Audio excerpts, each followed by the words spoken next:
She booked a solo trip to Greece to find herself, but what she found instead was a man who knew exactly how to make her disappear.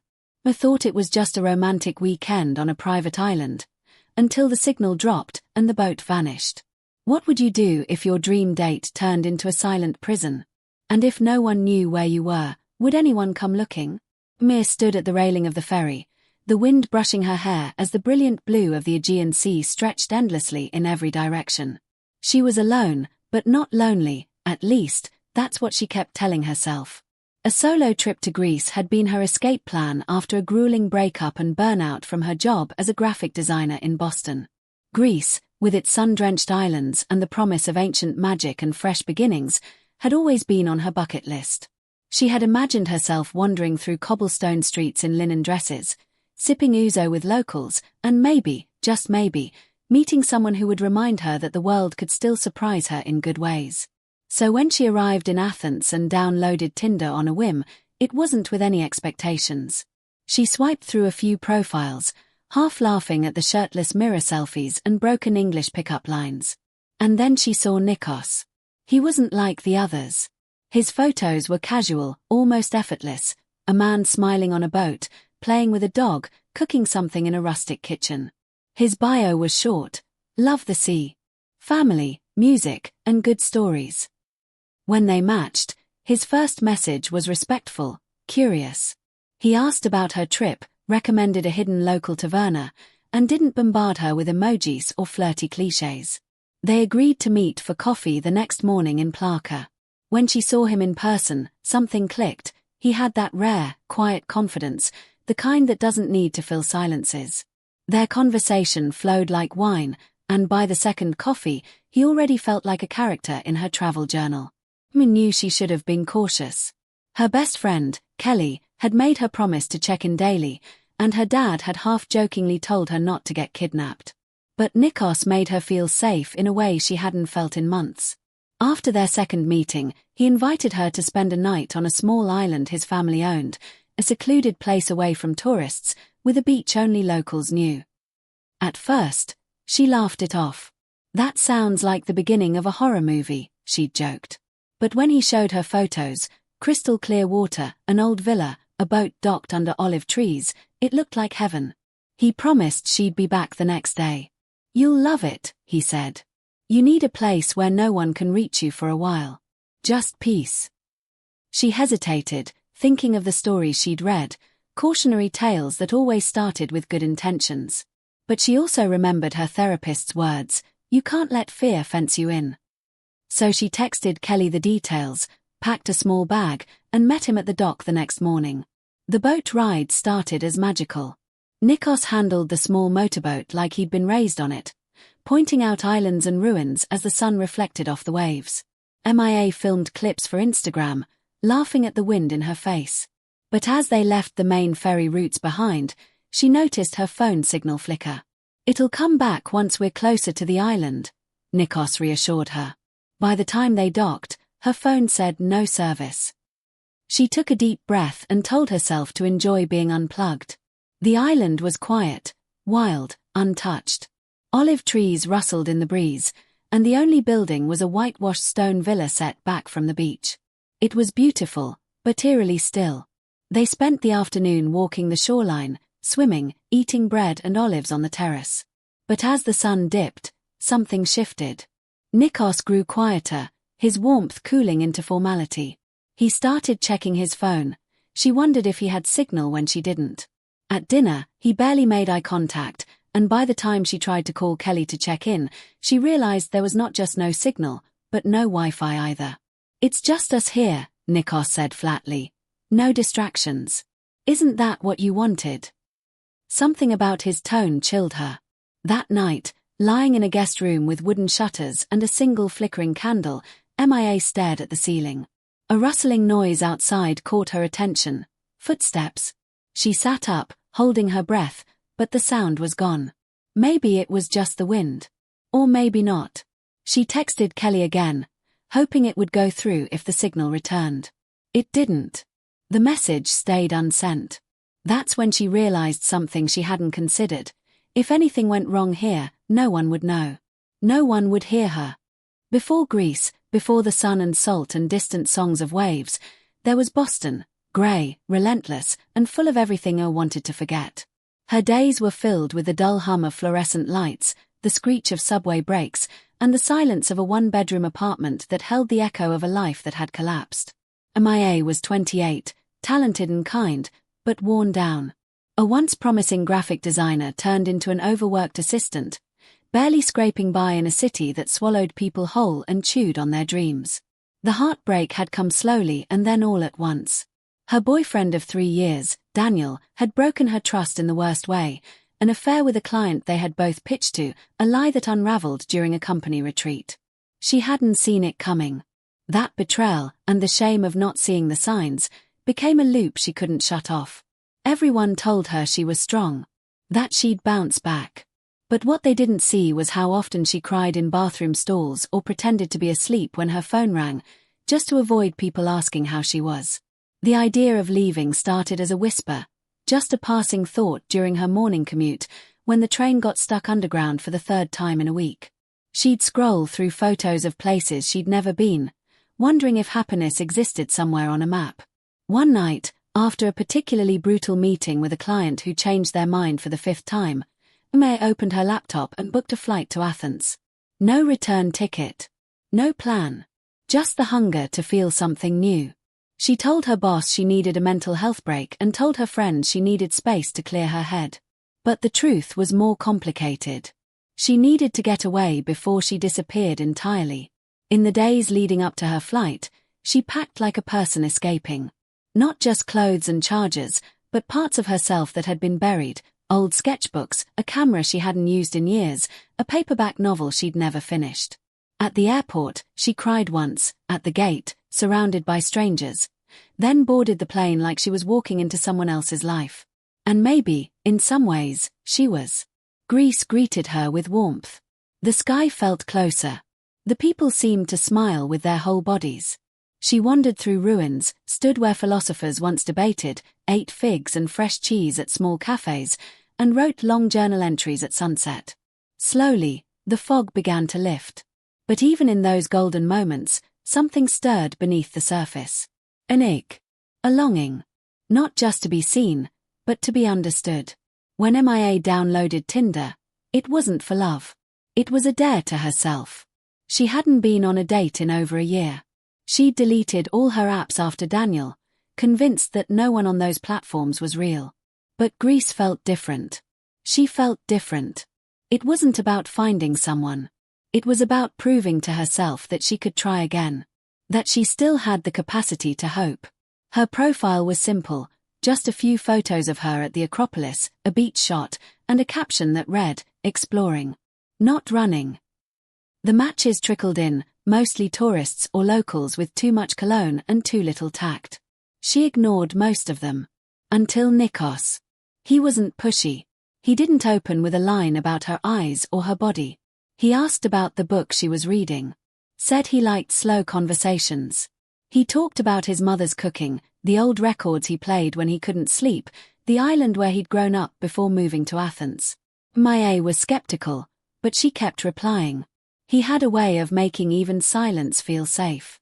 When they met for the first coffee in Plaka, it felt easy, like slipping into a warm bath. He asked about her drawings, her travels, her favorite meals so far. He never looked at his phone once. And when she mentioned how she used to sketch as a kid, he smiled and said, "You should again. That part of you still lives in you." The second coffee came 3 days later. They met near the National Gardens. He brought her a small notebook, blank pages, wrapped in string. "To fill with whatever you want," he said. She hadn't even told him she'd been trying to draw again. It felt intimate. Too much, maybe. But she didn't back away. For the first time in months, she felt like someone saw her. Not the broken version, not the woman who cried at her desk or flinched at kind words, but the version she used to be. The one who had dreams and trusted the world. That's what made his invitation so tempting. When he asked if she wanted to get away for a night, she hesitated. Her mind screamed caution. But her heart whispered curiosity. She thought about the safe hotel bed, the familiar routes, the rehearsed caution of a woman traveling alone. And she thought about the version of her that had booked this trip in the first place. The one who had said, "I can't live in fear anymore." So she said yes. She told herself she had done everything right, texted Kelly the island name, shared her location before she lost signal, even memorized the dock where the boat left from. She believed that nothing would go wrong. But belief, like first impressions, can be a dangerous thing to trust. The morning of the invitation began like any other beautiful day in Greece. The sun climbed slowly over the sea, casting a soft glow on the harbour where vendors were opening stalls and fishermen shouted greetings across boats. Emma had spent the night replaying her conversations with Nikos in her head, wondering what it was that made her feel so drawn to him. Their second date had ended with a long walk through the gardens, hands brushing briefly, his voice low and thoughtful. He didn't try to kiss her. He just looked at her with a calm that quieted her thoughts. That morning, her phone buzzed. A message from Nikos: "Meet me at the port around noon. I want to show you something special. Something few people get to see." She stared at the screen, heart racing. Her mind flooded with warnings, stranger danger, the unpredictability of solo travel, all the things she swore she'd never do abroad. But her fingers typed back before her brain caught up. Okay. She packed lightly, a sundress, her camera, a bathing suit, a charger, her sketchbook, and a granola bar. She left a note on the small desk in her hotel room for housekeeping that said, "Gone exploring, back tomorrow, just in case." Her stomach twisted as she walked to the port. When she saw Nikos waiting by the boat, wearing sunglasses and holding a basket of food, her anxiety dimmed. He looked exactly the same, relaxed, warm, inviting. The boat itself was small, a white motorboat with red cushions and a wooden steering console. "She's old, but she floats," he joked. She laughed, and for a moment, it felt like the beginning of an adventure. He helped her aboard and handed her a life jacket, then revved the engine. The boat pulled away from the dock with a soft churn, and the shore began to shrink behind them. They cruised along the coast for nearly an hour, the city giving way to cliffs and scattered villages. Emma watched the scenery pass, waves lapping at the boat's sides, the wind salty and strong. She tried to check her phone out of habit, but saw the signal already dipping. "Don't worry," Nikos said, noticing her glance. "You'll get it back once we're near the island." She smiled, but tucked the phone in her bag. He offered her fruit and bread from the basket, pouring 2 glasses of wine. It felt indulgent, like something out of a movie. The kind of scene people dreamed of when they thought about escaping their lives. But something still hummed in the back of her mind, a restlessness she couldn't name. Eventually, the boat curved around a rocky bend, and she saw the island. It looked untouched by time, rugged cliffs, thick trees, a single stretch of white beach leading up to an old stone house. It was picturesque, like a secret you'd only find if you knew where to look. As they approached the dock, she noticed there were no other boats nearby, no people on the shore, no sounds besides the waves and gulls. "Is your family here?" she asked. He shook his head. "Only me today. They haven't been here in years. It's more of a summer spot now. No one really comes out here anymore." She tried to smile, but a flicker of unease returned. "That's part of the charm," he added, tying off the boat. They carried the basket up to the villa, its wooden doors creaking as he pushed them open. Inside, it was clean but sparse, worn couches, faded curtains, and a kitchen that looked barely used. He gave her a quick tour, pointing out where the bathroom was, where the towels were, and which rooms had working lights. "There's no Wi-Fi out here," he warned with a shrug. "But we've got wine, good views, and the whole beach to ourselves." She stood by the window, staring out at the horizon, pretending she didn't care about the signal. He stepped closer, placing a hand lightly on her shoulder. "Relax, MIA. You're safe here. This place is magic if you let it be." The afternoon drifted by like a dream. They swam in the warm shallows, collected shells, and napped under an olive tree. She drew him once while he slept, sketching the curve of his shoulder and the quiet way his face looked in the sun. But as the light began to fade, so did the mood. He grew quieter, checking his phone more often, glancing toward the hills as if waiting for something. When she finally tried to text Kelly, she realized the signal was completely gone. She walked around the villa, holding her phone up to the sky, moving from room to room, hoping for a single bar. Nothing. No signal out here, she asked lightly. Not even at night. Nikos just smiled and said, "The stars are better without distractions." Dinner was quiet. He lit a few candles and opened another bottle of wine, but something about his silence made her drink slower. He barely touched his food, and when she asked him about his life in Athens, he gave short answers. She excused herself early, saying the sun had worn her out. Her guest room was cozy but cold, with stone walls and old wood beams. She lay in bed, scrolling through the same unsent message on her phone, on a small island with Nikos. No signal. "We'll check in tomorrow." It sat there, frozen. She opened her location map. Blank. That night, she heard a sound like gravel crunching outside her window. She crept toward it, barefoot and careful. Through the slats, she saw movement, 2 figures, standing at the edge of the trees, speaking in low Greek. She couldn't make out the words. One of them turned toward the house, then the light from their flashlight clicked off. She didn't sleep after that. The next morning, the sky over the island was soft and pale, the water calm like glass, but Mu woke up with a weight in her chest that no sunlight could lift. She hadn't slept more than an hour, her mind racing through what she'd seen. 2 men in the shadows, speaking in hushed tones, their flashlight snapping off the moment one of them noticed her window. She kept telling herself they were probably fishermen or workers, maybe friends of Nikos just stopping by, but her gut whispered something else. She dressed quickly, pulling on her sneakers instead of sandals, and stuffed her phone, passport, and a few essentials into her tote bag. Nikos wasn't in the villa.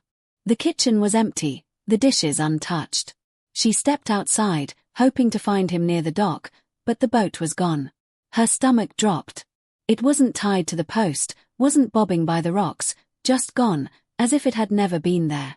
She stood at the edge of the beach for a long moment, waves lapping quietly at her feet, her mind grasping for logic. Maybe he went for supplies. Maybe he needed space. Maybe the engine died. But the longer she stood there, the clearer the truth became. He hadn't told her he was leaving, and he hadn't left a note. Her phone still read no service. She climbed the hill behind the villa, hoping to find a spot high enough for a signal. Nothing. The forested area beyond the villa was thicker than she remembered, dense with tangled vines and dry branches. She walked through it slowly, calling his name. There was no answer, only the buzzing of insects and the distant cry of seabirds. When she returned to the house, she checked every door, every drawer. The villa was simple, almost too simple.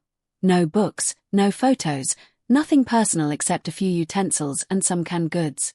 The only modern item she found was a power bank in one of the kitchen drawers, half-charged. She plugged in her phone out of habit, even though she knew it wouldn't matter. Still no signal. She tried dialing 112, the European emergency number, but it wouldn't even connect. She sat down at the old wooden table and tried to breathe. She told herself it was probably all a misunderstanding, that Nikos would be back by nightfall. But then she noticed something new. Her sketchbook, the one she'd left on the bed the night before, was now on the kitchen counter, slightly open, the page she had drawn Nikos on missing. That was when the panic truly set in. The rest of the day moved like a bad dream. She walked the perimeter of the island twice, searching for any sign of the boat, any other structure, any hint of people. There was nothing. Just rocks, forest, and the house. She yelled for help, cupping her hands around her mouth and screaming as loud as she could toward the open sea. But her voice died in the wind. When the sun began to lower, painting the waves orange and red, she stood on the beach and waited, eyes locked on the horizon, praying to see a shape, a boat, a shadow, anything.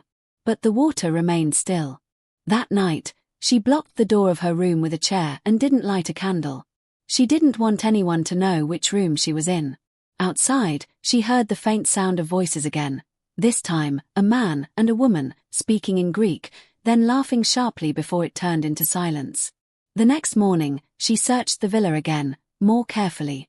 In a cabinet behind the kitchen table, she found something odd, a locked drawer with scratches near the keyhole, as if someone had tried to force it open before. She looked around for a key and finally found a rusted one taped under the edge of the dining bench. It fit. The drawer opened with a creak, revealing a small bundle of items, old Polaroid pictures, a torn travel journal, and a single earring. Mia's breath caught as she flipped through the photos. Different women. Different times of day. Some smiling, some asleep. One of them looked a little like her. The journal was in English, pages stained and smeared, filled with notes from someone named Rachel. The last entry read, "He says we're alone, but I think I heard someone last night. If you find this, get out." Her body went cold. She staggered back from the drawer, her hand shaking. This wasn't a misunderstanding. This wasn't about love or spontaneous adventure. This was something else. Something dangerous. She went outside and tried again to climb the rocks on the north side of the island, the ones too steep to hike in sandals. The view stretched endlessly, and she thought she saw something in the far distance, a smudge of a sail, maybe, or just a trick of the light. She waved her arms, shouted until her voice cracked. No one came. That night, she didn't sleep. She sat in the corner of the room, the chair jammed against the door, her tote bag clutched in her lap. She held the journal and whispered Rachel's name, as if saying it aloud might protect her. When morning came again, there was still no sign of Nikos. By the third morning, Mia stopped pretending Nikos would return. Her nerves were raw, her eyes sunken, and every small sound made her heart jolt. She hadn't eaten more than a handful of crackers in 2 days. Her hands trembled as she washed her face with cold water from the sink. The villa, once charming in its silence, now felt like a trap. Every drawer she hadn't checked became a potential hiding place for answers. Or worse, secrets. She returned to the kitchen and pulled open the cupboard below the sink. Behind a stack of rusted pans, she found a metal box sealed with a leather strap.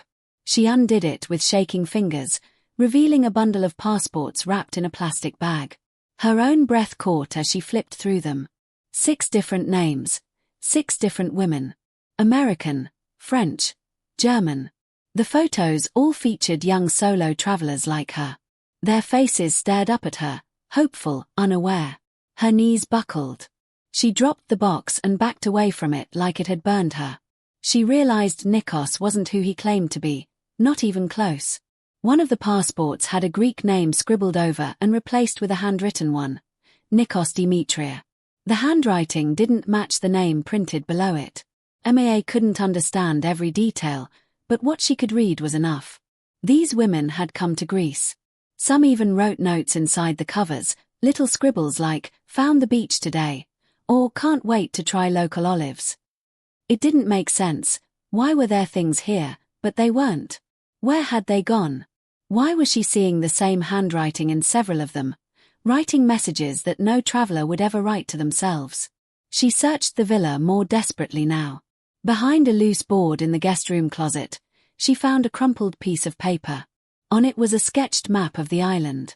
A few trees, a path, and what looked like an X marked near the north cliffs. Next to it, written in tiny, panicked handwriting, were the words, "Don't trust him. He's not Nikos. If you make it to the path, don't stop. Keep moving. He knows every inch of this place." Mia stared at the note for a full minute, then folded it and shoved it in her pocket. A lump formed in her throat, heavy and dry. Whoever wrote this had tried to leave. But had they made it? Outside, the wind was picking up. Clouds gathered over the water like bruises forming in the sky. She moved toward the forest trail, but then she saw it. Far down the beach, near the trees, stood Nikos. He wasn't smiling. He wasn't even looking for her. He was on the phone. A satellite phone. She ducked low, behind a bush, heart pounding in her ears. She couldn't hear what he was saying, but he turned as if scanning the area, eyes sweeping past her hiding spot. He didn't seem surprised she wasn't in the house. He seemed to expect it. Like this was part of a routine. She waited until he walked toward the villa, then crawled back toward the trail on the map. Her shoes scraped on the dry rocks, but she didn't stop. Every branch she stepped on sounded like thunder. She made it to the path, then followed it as it curved through trees and brush. It didn't take her long to find what the X was marking. A small clearing near the cliffs, where the ground had clearly been disturbed. She knelt down, hands shaking, and brushed away some dirt. Beneath the soil was a scarf, then part of a backpack strap. She didn't dig further. She couldn't. Her mind filled in the blanks. These weren't just belongings. They were leftovers from someone who had tried, and failed, to get away. May scrambled back to her feet and kept moving along the path. It wound up toward the cliffs, but just before the top, she heard a sound behind her, crunching leaves. She froze. Footsteps. She ducked behind a tree and held her breath, every muscle frozen. A voice called her name. Calm. Patient. "Ma," he said. "I just want to talk." He was closer now. "You shouldn't be out here alone. It's not safe." Her heart thudded so loud she thought he'd hear it. She spotted a narrow trail cutting off from the main one, hidden by thick brush. She slipped into it silently and crept further uphill. Behind her, the voice kept calling, slower now. "We could have had a good time. But you had to dig." She didn't look back. The narrow trail ended at a ridge. Below it, a steep drop led to the sea. But just across the ridge, she saw it, a small wooden shack she hadn't noticed before. Tucked under the rock face, nearly invisible from below. She made her way to it, checking the handle. It opened with a loud creak. Inside was darkness, a cot, and a shelf of supplies. Canned food, rope, matches, and what looked like a journal with dozens of pages. She didn't dare open it. She heard footsteps again. He was near. She bolted from the shack and ran into the woods, her breath sharp in her chest, branches cutting her arms. She didn't stop until she could no longer hear him. She curled up behind a fallen log, trying to make herself disappear. And there, hidden by bark and leaves, she finally let herself cry. The night she escaped, the moon was low and thin behind a veil of clouds, casting just enough light for Mia to see the trail without giving herself away. Her clothes were dirty, torn in places, and her feet ached from the rough forest ground. She had waited in the hollow of the tree for hours, barely breathing, too afraid to move until the wind shifted and the forest returned to silence. She knew he was still out there. She could feel it. But she also knew that staying hidden forever wasn't an option. He had the boat, the signal, the knowledge of every path. Her only advantage was that he didn't know how much she had discovered, how much she now feared him, not as a failed date, but as a predator who had likely done this before. She waited until the sky started to fade from black to deep blue. Then she moved. Her body moved on instinct, quietly and quickly, toward the eastern edge of the island, where the cliffs met a narrow, rocky path that dropped to the sea. It wasn't a real trail, but she remembered it from the first day, the side of the island where the water looked darker, deeper, and where no one seemed to go. Her hope wasn't to find a rescue. Her hope was simpler: get out of his reach. She carried the map she'd found and the rusted compass from the supply shack, even though both were nearly useless in the dark. What helped her more was the sound of the waves. They were louder on this side of the island, crashing against the rocks with a kind of rhythm that told her which way to go. She hadn't eaten since the morning before, and every step felt like it drained her bones. Still, she moved. Fear gave her energy. Near dawn, she stumbled upon a collapsed fence that led to a small cove. The beach there was tight and sharp, full of broken shells and jagged stones. But in the distance, she saw it, a light. Faint. Flickering. She fell to her knees and stared, thinking it was a hallucination. But it moved. Slowly. A boat. Not the motorboat from before, this one was older, wooden, pushed by a man who looked barely awake, fishing lines tied loosely behind him. Mia forced herself up and waved both arms, yelling with everything left in her. Her voice cracked, but the boat turned. The man squinted, then started paddling faster. When he reached the shore, he jumped into the water and ran to her. He spoke only Greek, but his face said enough. He knew something was wrong. He helped her into the boat. She collapsed against the bench, eyes wide, gripping the side as if it might vanish. She pointed back toward the island, repeating one word over and over: danger. The man didn't ask questions. He turned the boat and began rowing fast, away from the island, across the dark morning sea. Mia didn't look back. She kept her eyes on the growing sliver of land ahead, a fishing village she hadn't seen before, tucked between cliffs and trees. It was small, but it had people. People who would see her, hear her, help her. When they reached the dock, a woman ran to meet them. She brought MIA water, covered her with a blanket, and yelled for someone to call the police. Everything after that was a blur. The authorities came. She told them her story, piece by piece, voice trembling but clear. They took her back to the island. But when they arrived, the villa was empty. The drawers had been cleared. The photos were gone. The journal was gone. Even the dirt near the cliff clearing had been smoothed over. Nikos was nowhere to be found. The satellite phone was missing. No footprints. No signs of a struggle. It was as if the place had been scrubbed clean in the hours since she left.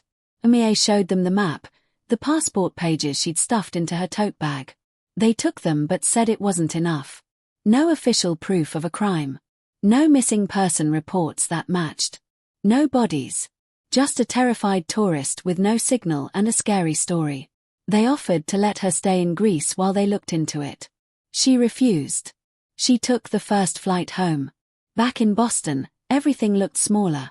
Her apartment. Her job. Even her reflection. She tried to return to normal, but nothing felt the same. She kept her phone close at all times. She checked her windows twice before sleeping. She never answered unknown calls. She saw therapists, joined support groups, even tried to write it all down once, but her hands wouldn't stop shaking. She told her family she had gotten sick overseas, told Kelly there had been a weird Airbnb issue. She told everyone she was fine. But the truth sat in her chest like a stone. Months later, she got an anonymous envelope in the mail. No return address. Inside was a photo. Old and blurry, taken from a distance. It was the beach on the island. In the background, a figure stood near the villa, face shadowed, holding something that looked like her sketchbook. Written on the back were 5 words, scrawled in the same handwriting from the journal. Don't forget. He never does. Amir moved that same week. Changed her number. Deleted every social account. She's never told anyone about the photo.